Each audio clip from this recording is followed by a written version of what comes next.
For those who don't know me, my name is Jon, one of the pastors here, and we are in a new series right now. We actually launched it last weekend called Crucial Conversations. And what we're trying to do as a church is look at what are some of the conversations, or what are some of the, you could even say tension points, or some of the discussions we might be having outside of the church, some of the questions we might be asking just in our everyday conversations, and let's bring those crucial conversations inside the building here and explore them as a church, what the word says, what we believe God says, what his heart is. And so last week, Pastor Michael, who's in Coolangatta preaching this morning, spoke about deconstruction and Jesus. So if you weren't here last week, or if you didn't get a chance to watch it online, would love you guys to go to our YouTube channel, just type in New Life Church and you can find that message. Just a really, really powerful message, and it was a great one to kind of kick off this series. We're also going to be looking at modern medicine and miracles. We're going to be looking at God and suffering. And then today we're looking at refugees. And so we're going to be exploring what is the refugee situation in the world right now. Many of us would have seen a few weeks ago those pictures that were just very confronting of people trying to hop onto a plane as it was taking off in Afghanistan, people trying to flee that nation. We're going to be looking at this morning, what does the scriptures say about refugees? And then also as believers, and not just as believers, but as citizens of this incredible country, what is our responsibility to welcome in the refugee? And we have the incredible privilege this morning of hearing, I'm going to actually be interviewing Tim Buxton. For those who don't know Tim and his wife Sarah and their children have been coming to New Life for about 2 years. But before that, they spent almost 4 years living in Iraq, just as ISIS has started to make moves in that country. And so we're going to hear some incredible stories this morning, but I just really encourage all of us, I was blown away in the first service, but to take a moment and just to be opening your hearts, opening your minds for what God might want to do this morning. I think this is stirring something in our church, and I believe it's going to really stir something this morning as well. So before we do that, would you just join me in prayer? Lord, we thank you for this morning as we continue in this Crucial Conversations series. And Lord, we believe this morning about this crucial conversation about refugees is something that is close to your heart. So we just pray you open our hearts and you speak to us as we hear from Tim this morning. We pray these things in your name. Amen. Before I interview Tim, I'd like to show you a short video that will just kind of paint the picture a little bit about this morning. So would you please turn your attention to the screen? Thank you.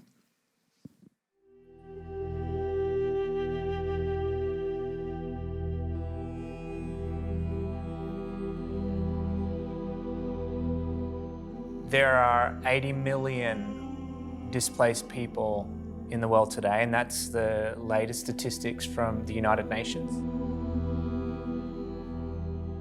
I would say that statistic now has grown considerably larger. And to think about that, that's 1% or more of the world's population. It's around 2:30.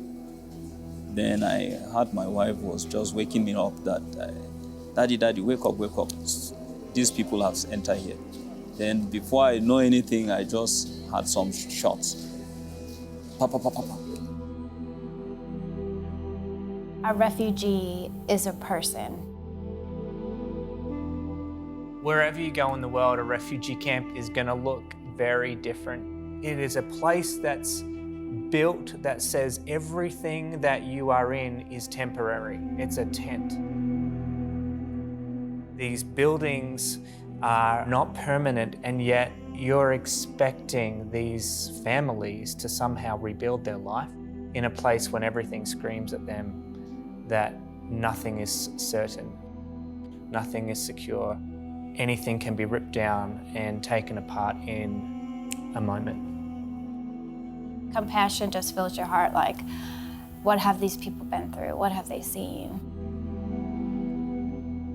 The average time a refugee spends in exile is 17 years.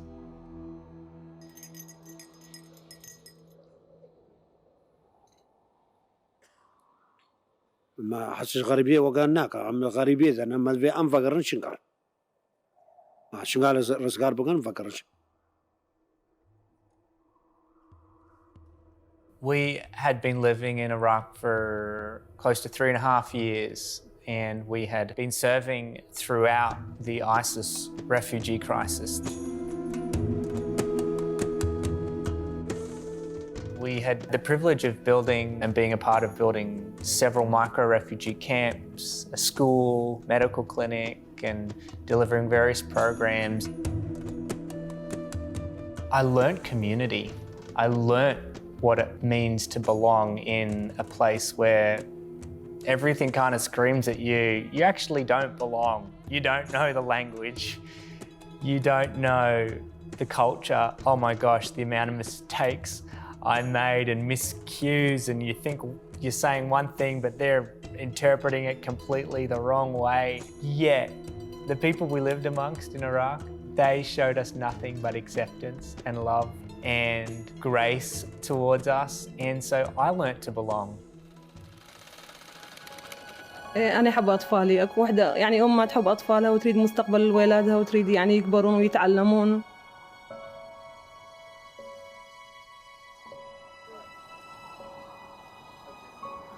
One verse that pops into my head, the example of the shepherd with the sheep, and there was one missing, and how did the shepherd know one was missing? Like, there's so many, like how can they know? And that I'll never forget that story of like he went back for the one.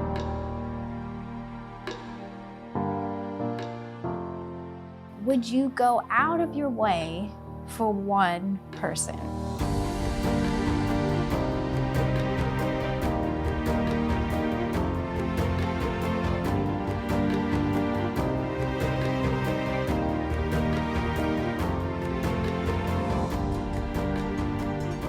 They don't need our pity. They have brought their family to safety. They have led their family their whole lives, the fathers and the mothers and these children that they're bringing up. They have dignity and the ability to rebuild their own life. What they need is people to come alongside them, to serve them and to educate and empower them and give them the opportunities that you and I take for granted.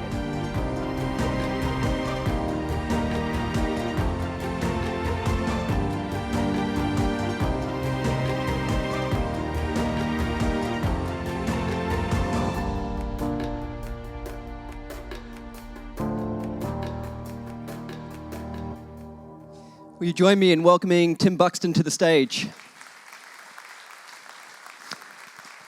Tim, thank you so much for being with us. You've already had a big weekend. We're doing 3 services and online today. But Tim, on Friday, you were speaking at a TED Talk. For those who don't know what a TED Talk is, it's this online platform where different influencers get to share their ideas that matter.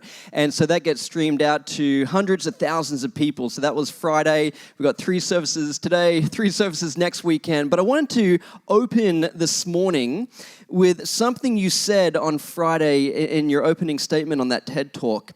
You said, on June 9th, 2014, a relatively unknown rebel army stormed across the Syrian-Iraqi border and in just one day had captured Iraq's second largest city, Mosul. Infamously known as ISIS, the world took notice as they went on a violent campaign to establish the Islamic Caliphate. And no one was going to get in their way, especially vulnerable, ethnic, and religious minorities. On that same searing, hot day in June, just 40 kilometers away at the Erbil International Airport, my young family also arrived in Iraq. So we've got a picture behind me of this particular day when all of this was taking place. I'd love to know, and I'm sure we're all might be wondering, what is your story? Tell us a little bit about your family, and how is it with just young children, you ended up in a country that was at war? Well, firstly, thank you so much for allowing me to share today and to talk on this important issue. And I must make a disclaimer at the beginning of this. And we got off a 40-hour plane, several plane flights, and my beautiful wife behind me. I used this in the opening screen in our TED Talk, which I did actually last night, and it was. And I did this disclaimer then, and I'll have to do it again today.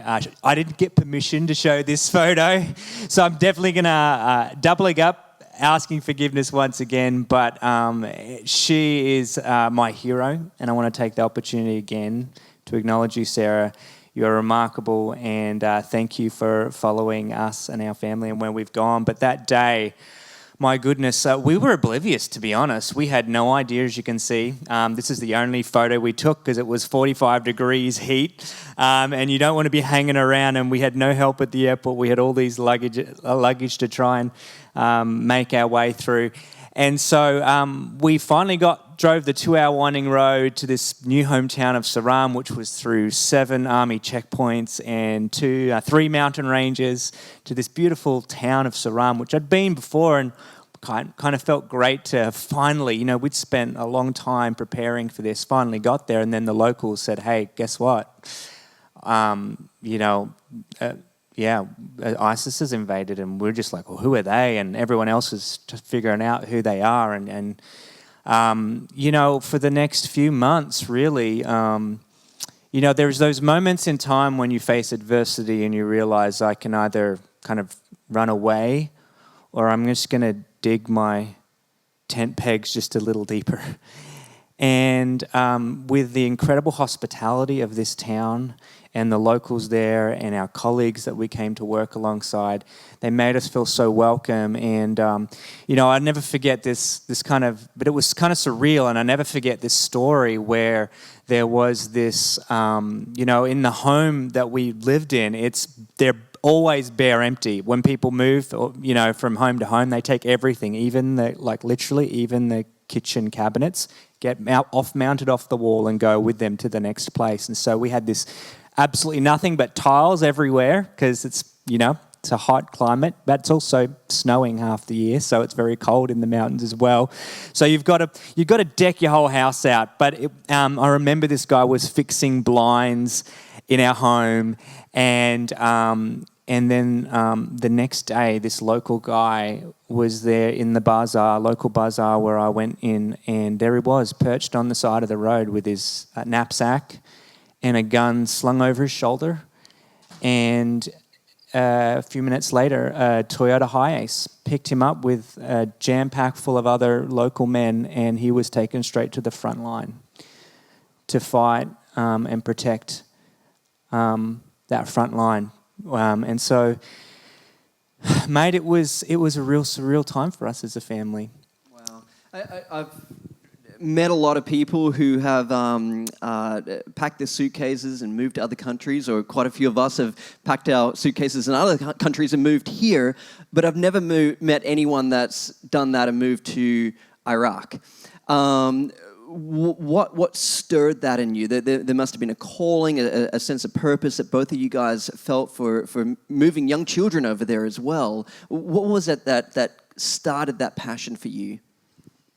Yeah, both Sarah and I are, we are so privileged to have had such wonderful parents that gave us an example of what it is to serve both. I was born on the mission field in Indonesia. My parents then served with the Dani people in West Papua, and Sarah's family also served in missions overseas, and have we inherited.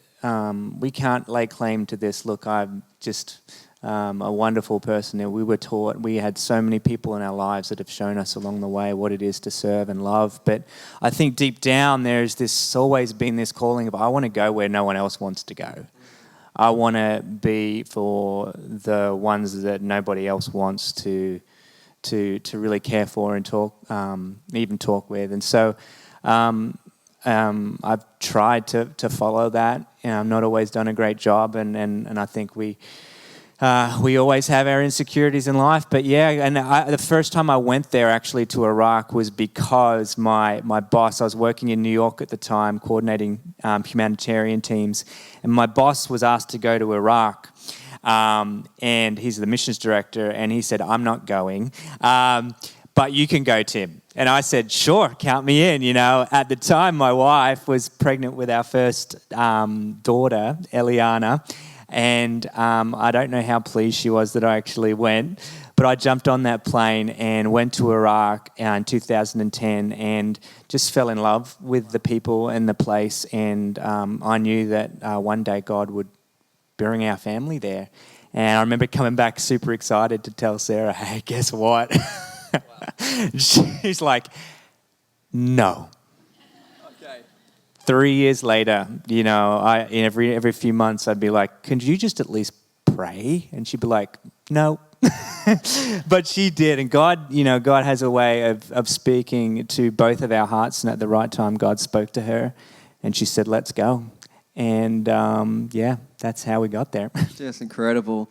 You spent 3.5 years over there working with essentially people who are fleeing from ISIS, and this is a big part of your ministry now. But for a lot of us who are only seeing images on the TV screen, and that's basically our knowledge of what refugees are, can you unpack for us what is a refugee? What is a displaced person? What is their story? Yeah, so in that video you heard there's 80 million displaced people. Well, it's now 82.4 million. And it's growing rapidly. The conflict and war in the world, the natural disasters, displacement. 40% of those that are displaced are children. They've had to leave their home for no fault of their own. No fault of their own. They were just at the wrong place, at the wrong time. And they are courageous. They were our teachers when we were in Iraq. They taught us that they knew how to make a way. They knew how to find a way to survive. They led their families. And so one of the things I've realized is, and one of the things I even shared in my TED Talk was actually this idea of how about we change the narrative of really what a refugee is, because they are on one hand, they are the most vulnerable people to all other forms of injustice in the world. Like we think of human trafficking and labor exploitation, and we think of all these kinds of just severe poverty, right?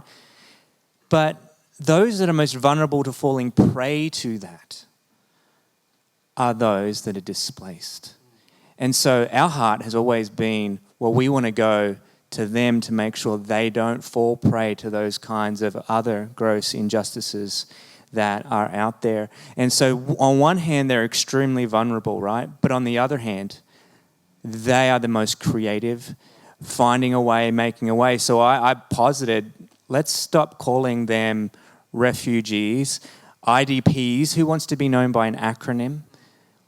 Asylum seekers, people seeking asylum get labeled illegal immigrants. Labels are power. They create a narrative. They create emotion in us, or queue jumpers or boat people, whatever we want to call them.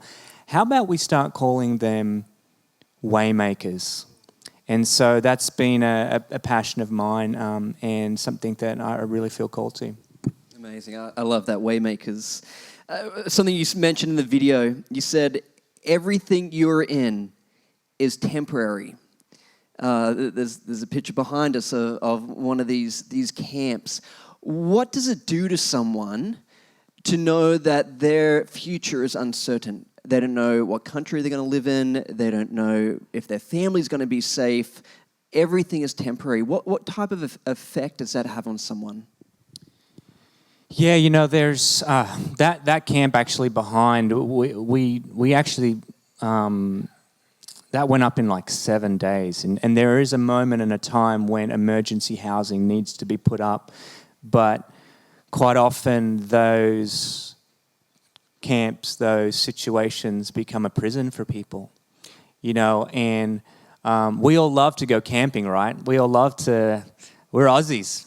We're probably the ones that go camping the most for our holidays, and we love it. But we also love it when we get to go back to our nice warm bed and don't have to dust the sand out of everything that we're in, right? When you're stuck quite often and don't have the freedom to come and to go and you're trapped, how on earth can you rebuild your life when everything around you screams that you don't belong? And, I've got this...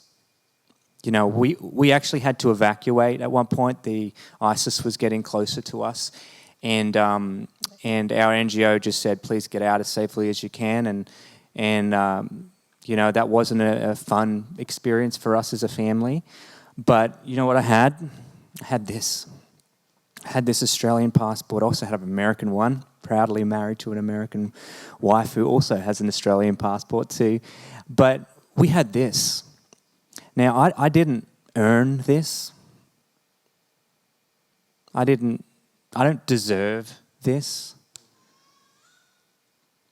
They're trapped. They don't have the freedom and the opportunity to come and go, and it breaks your heart. It really does. And so, it can be the most difficult thing to rebuild your life, but if we can come alongside them, if we can give them not just pity, but realize that they are creative waymakers, that they can actually rebuild their families, they've led them to this point, you wait, they will, I promise you, prove everybody wrong and show us the way, and be our teachers. And you founded an organization, which we'll talk about more soon, that really helps create that pathway for people, especially coming to our shores here. I wanted to ask you, Tim, I'll give you an example. A few years ago, I was living over in Norway, where my wife is from, and there's this retreat center, like a camp, about 5 minutes bike ride away from where we live. And I used to take my children there, would throw them on the bikes, would go down there, would play at this park. A few years ago, around 100 refugees from Afghanistan ended up living in this retreat center, and I had no idea they were coming. And I rock up on my bike one day, and suddenly it's the whole camp's filled with people from Afghanistan.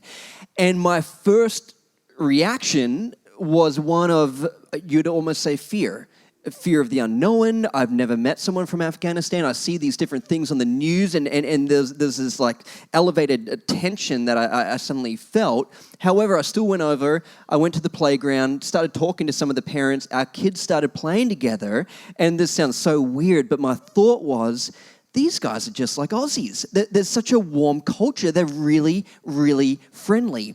And I think often, we can be afraid of the unknown, but I wanted to ask you a question. What are some of the common misunderstandings that we might have about refugees, or in particular when it comes to those from Muslim nations? Thanks for your honesty and vulnerability about your own, sometimes feelings. We all do that. We all prematurely judge and have, feelings of anxiety. We might walk up into a group of bikies and think, oh gosh, like I'm scared, I'm afraid. But, they can be some of the most incredibly wonderful, loving people. And I want to flip the script a little bit with you on that, because I want to know how you feel when you go into your workplace or into your school or wherever you might be in a group of friends, and you say, oh, I'm a Christian. And there's that and you feel like you have to spend the next 5 minutes kind of, well, I'm not kind of like one of those kinds of whatever Christians you might be thinking, or these kinds of Christians, all the different kinds of Christians out there, right? That we're trying to figure out, well, I just, I'm a normal person, and so I think it's helpful for us to realize that, the Muslim people we were in this town of 150,000 people. There were only 3 or 4 families of Western background, in this town. We stood out. But they welcomed us like honored guests. And they were 99% Muslim, and they were our neighbors that would put their lives on the line for us. I remember for a time I went 10 days to go back to the States just to try and raise some money for the work that we were doing, and I left my wife and children there. And the neighbors, right, Sarah, they all every day were bringing meals. They were sending their elder daughters over to help Sarah with all the children who she was homeschooling at the time. And again, she started a preschool, by the way, and empowered local teachers there. So if you get a chance to talk with Sarah afterwards, you're going to talk to a real hero. But this incredible generosity of spirit that I talked about labels before. You know, we've got to look past labels. You know, I would share on a weekly basis. I had these friends that would come over to my house, or we'd go to some other location, and we'd just trade stories about Jesus, and they would try to convince me that they love Jesus more than me. Jesus is in the Quran more than any other prophet. Did you know that? And their heart is pure. Like there's a longing and a loving in their heart. And I think so much of our ideas and prejudices that we think can just be shattered if we just see someone as a person, and just open our hearts to listen to their story and drop the labels, and just do that. So, that's what I would encourage you to do, because we all sit here and carry labels that we don't want to be defined by. We don't want to be defined by our relationship status of our past, or a disease, or whatever that might be that you're carrying. See and moving close to one another. And I love that. I think even just saying they're people, I think sometimes because people might come from a certain country or might have a certain belief system, we can fall into that labeling or fear or whatever it might be. But I'm like looking at this little boy, up on the screen behind me in the car waving, and, every person matters to God. And speaking of, you're holding the Bible there in front of you. What is it that you see in the Word? What does the Bible teach us when we are to welcome and love the refugee? Yeah, well, when I look at the life and teachings of Jesus, you asked me before, what is to think of a few scriptures, and I'm like, man, I could just we'll be there all week looking at scriptures that speak to this topic. But I think if Jesus were here today and we'll walk into this church, this synagogue, like he did all those years ago, and take a passage from the Bible to read, I think he would have gone to Isaiah 61. And let me read what he said that day in a synagogue. He quoted a prophet from the Old Testament. He said, "The Spirit of the Lord is on me, because he has anointed me to preach good news." That's what the gospel is. To who? The poor. He has sent me to proclaim freedom to who? The prisoners.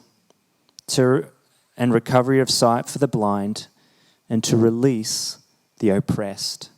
To proclaim the year of the Lord's favor. Jesus' whole life was for the outcast, for those that didn't belong. And he told them, guess what? There's a religious system, there's a government and political system that says, you're a leper, you don't belong. What he did, he put a big circle around him and said, no, you're in, you belong. People that were morally dubious in society's eyes, pointing the finger at them, he said, you know what? You're one of them. You're in. I love you. And he went to, the Good Samaritan, the story you had on the screen for refugees. He's like, we got to cross ethnic and all these other boundaries to just bring freedom and life and hope to those that need help. And so the Old Testament even, right? The widow, the orphan and the alien were often grouped together more often than not.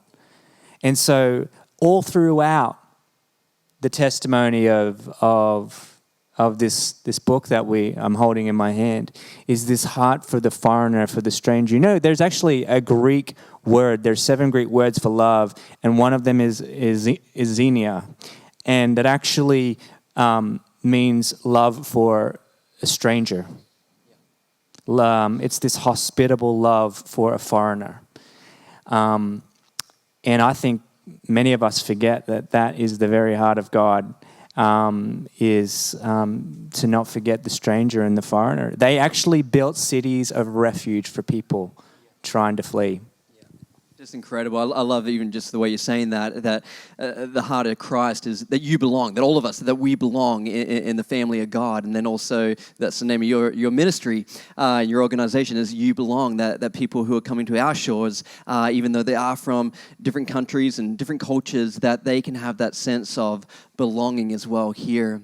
I've got a picture coming up, I believe, Tim, and this is at a camp, I believe, in Iraq. And I wanted to ask you a question. I know on my journey, I've traveled a lot, lived in many countries, especially developing countries, and worked a lot with water projects and with poor people. And there's been many times in my own ministry where I've found myself in situations and I've just been simply overwhelmed.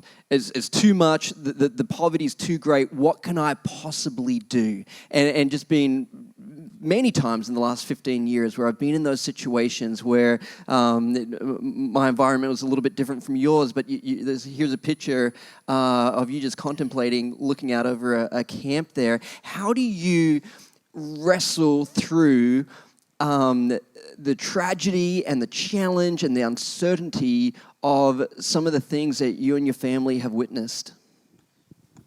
To be quite honestly, not very well sometimes. And I think it can be overwhelming. You know, I don't want you to walk out of this room with such high and lofty thoughts of Sarah and I, to an extent that, you know, many of us are facing a really tough time in life. In fact, you know, we've had some pretty bad news here in the family just recently, and then, you know, I've tried to do things in my own strength and got burnt out.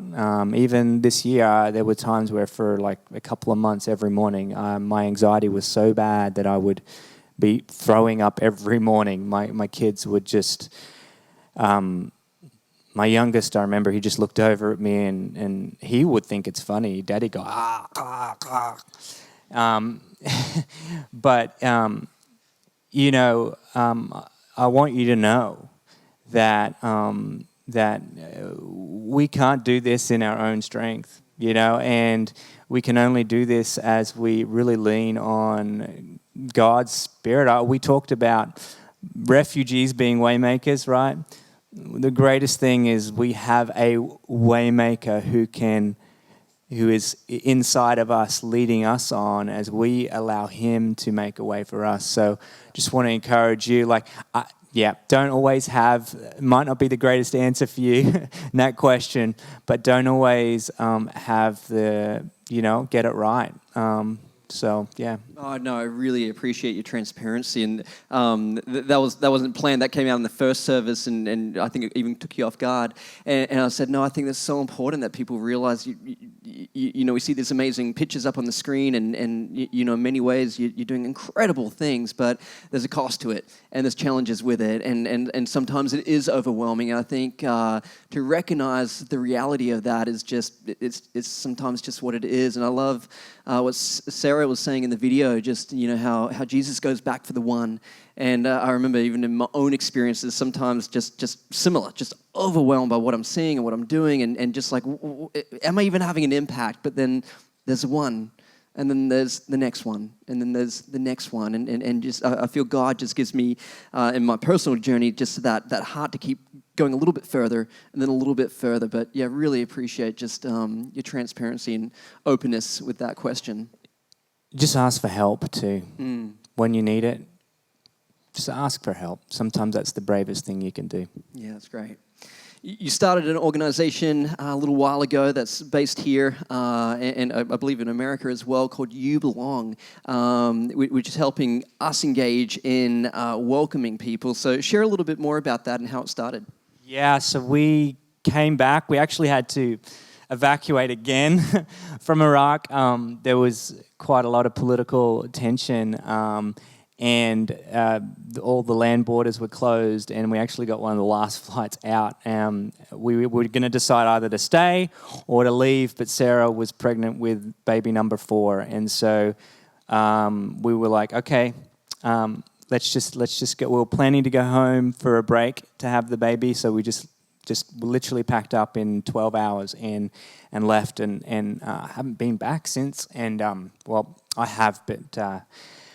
There hasn't been, and we came back to Australia pretty beaten up and broken, but God, we discovered like within a month that there was 2,500 Iraqi and Syrian refugees now living in Toowoomba, and many of them were Yazidi, and these were many of the people group that we were working with, Shabak and Yazidi. There's a slide of 2 men hugging. Can you put that slide up? I need to tell this story, if that's okay, John. I didn't tell this in the first service, but those 2 men in any other time and place would be enemies.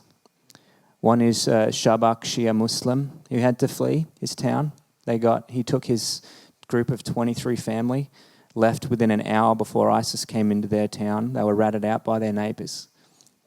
They were the first group that we built a camp, micro-village for, and the other group is Yazidi men who fled ISIS from Sinjar mountain.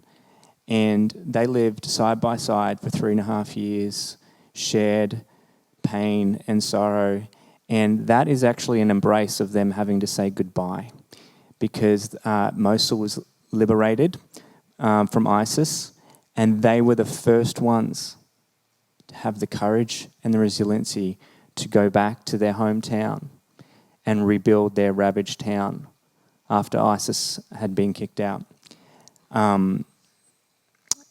And so back to discovering that now some of the families who couldn't go back to their hometown and languishing in refugee camps and had gone through the whole visa process, which can take several years. You could be waiting in a camp for 5-10 years just trying to get a visa. Were coming to Australia. And I just wanted to meet them. So I would get in my car and drive the 3.5 hours once a week up to Toowoomba. I was Uber driving. I didn't know, didn't know what we were going to do to live. We just left. And I just drove and I just spent time with these families. I could speak a little bit of the language, and I just knew that their hospitality would be my healing balm. And out of nowhere, we met some incredible people in Toowoomba that just had such a heart, and they are leading an incredible work up there, and we are doing English programs and trauma recovery programs for not only adults, but we've taken a Hero's Journey program into the public schools to help the children process and walk through life adjustments. We've got now driving mentoring so they can get their license, especially for women who feel trapped and not need that independence.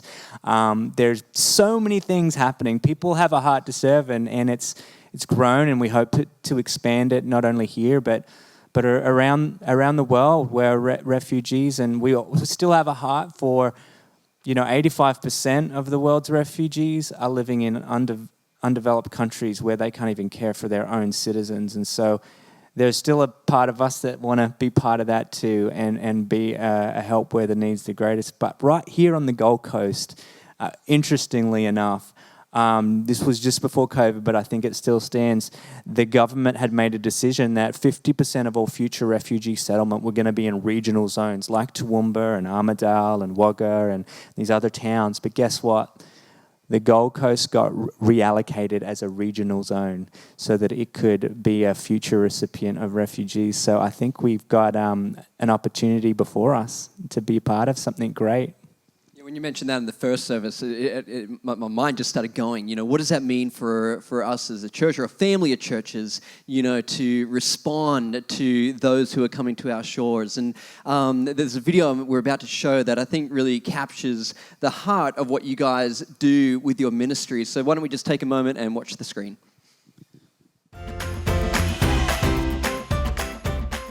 Hi, my name is Rahila and I live in Toowoomba, Queensland. Before we moved to Australia, I was quite scared coming to a country where basically everything is different. There's a lot of good stuff, the fact that I can work, I can go to uni, and also the fact that I'm safe. Currently, I'm in my second year of law degree and I work at Bunnings. I love it and I love the people. I've learned a lot of Aussie slang. Well, actually, I learned this from my team members. I'm going to use the dunny, which means I'm going to use the toilet. Art is my hobby. I think art shows someone's identity, who they are, what they love, and what experiences they've been through. My art is an expression of my culture, my identity, and I want to share it with the world. To belong means love, respect, kindness, and sharing.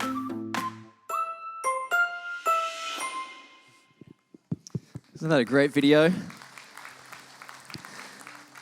So Tim, lastly this morning, as I think this is important to recognize, you pulled out your passport before. Most of us are citizens or residents, or we have visas to be here. And as people who are a part of this society, but also as believers, and then also as a family of believers, as a church, what is our role here? Or what are some practical ways of how we can be involved? One of the first things we did when we wanted to reach out to these newly settled families, waymakers, was we hosted these welcome picnics, and we just got the whole community out. We put the word out. We got jumping castles, and we just put on a spread of food on the ground like they would eat of their local food, and some good Aussie tacos, the sausage and a bread. We made sure that there was this sense of like, hey guys, welcome to Australia, but we want you to feel at home. We want to feel that you're loved, and so you didn't. All you had to do was show up, and you probably couldn't talk to them, but you could give them a smile. You could probably, we've got a podcast called Who Is My Neighbor? We really believe that education and helping people understand the incredible stories that these, Rahila, what an amazing woman. Like the future of our country, is in good hands with girls like her. And so incredible stories of these people, so you can learn. You can obviously give to our work. We really are just a new organization. We've only been around a few years, and it's just getting off the ground, but we want to be prepared and ready to continue to expand our work into other places, and it takes finances to do that. There's ways you can volunteer, and hopefully maybe we'll host an interest night one time soon here on the Gold Coast and look at ways that we can develop a greater work even here in our own community. So there's so many ways you can get involved. Stop by the desk and pick up a card, and I'm sure we'll figure out a way. Yeah, we really appreciate it, Tim, and what you guys are doing is just inspirational. We're so glad that you are a part of our community. You're here every week with your family, and so I'd encourage you, if something's tugging on your heart, go and speak to Tim and Sarah in the courtyard afterwards, or any other Sunday you come along to church. Check out their website, You Belong. And to close with this morning, I'd love for, actually, Sarah, if you'd like to come to the stage as well, and I'd love for you guys to just lead us in prayer, and if you're able, if you just hop to your feet, and we're just going to close this morning and just pray for these waymakers. So if you'd please lead us. Father, my heart is drawn to the people standing in this auditorium today, Lord. You know where they're at in their life. Maybe they feel displaced. Maybe they are feeling disowned by a family member. Maybe they've lost a job. Maybe they just don't fit in. where they're in life. And I just know you want them to know that they are the apple of your eye, that you love them dearly. And I pray that they would receive that here in this room. God, as we walk out knowing that we cannot give until we've firstly received, just as you sent out your disciples, send us out. And you said them, freely you've received, now freely give. And so I pray that their hearts would be open to receive unconditional love and acceptance from you right now. And I pray, Lord, just as we look to empower the least of these, just as you said, whatever you've done for the least of these, you've done for me, Lord, help us to realize that your heart for them is so much greater than ours, and you are the way maker. And you're making a way in our lives and in their lives, and what a privilege it is to follow you. So as we go out, Lord, just help us to put our hope and our trust in confidence in you. I ask this in your name. Amen. Amen. Will you join me in thanking Tim and Sarah for sharing with us this morning?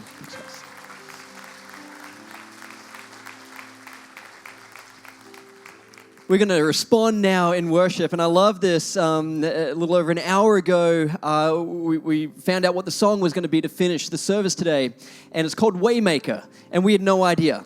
And even the team was wrestling with what to close out the service with. And then Beck Howe actually felt that this was the one that we're meant to land on. And so when we were in the room earlier, in the green room, we're like, oh my goodness, this is just so on theme with what we feel God is trying to do today. So would you please join us in responding in worship?